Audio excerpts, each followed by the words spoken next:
मनामध्ये हुरहुर सुरू होते की कधी एकदाचा पंढरीला जाईल. वासुदेव म्हणून भजन करणारा एक वारकरी, त्याची मुलाखत एका टीव्ही चॅनलवाल्याने घेतली. तो नाशिक जिल्ह्यातला मूळ राहणारा.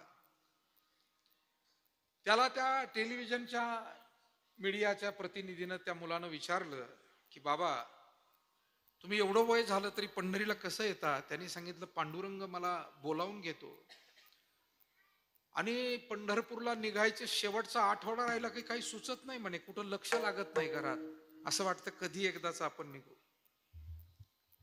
काय मागता म्हणे पांडुरंगाला? त्यांनी सांगितलं, मी काही मागत नाही, धन नाही, संपदा नाही, ऐश्वर्य नाही, पुत्र पौत्र असं काहीही मागत नाही.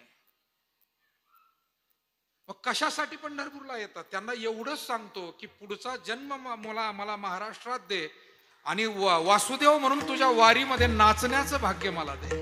वासुदेव जो मोरपिसाची टोपी डोक्यावर घेतो, हातात ज्या ज्या चिपळ्या असतात, आणि तो वासुदेव म्हणतोय, तो म्हातारा माणूस वारकरी प्रतिक्रिया देतोय की मला पुढच्या जन्मी सुद्धा वासुदेव म्हणून तुझं भजन करण्याचं भाग्य मिळू दे.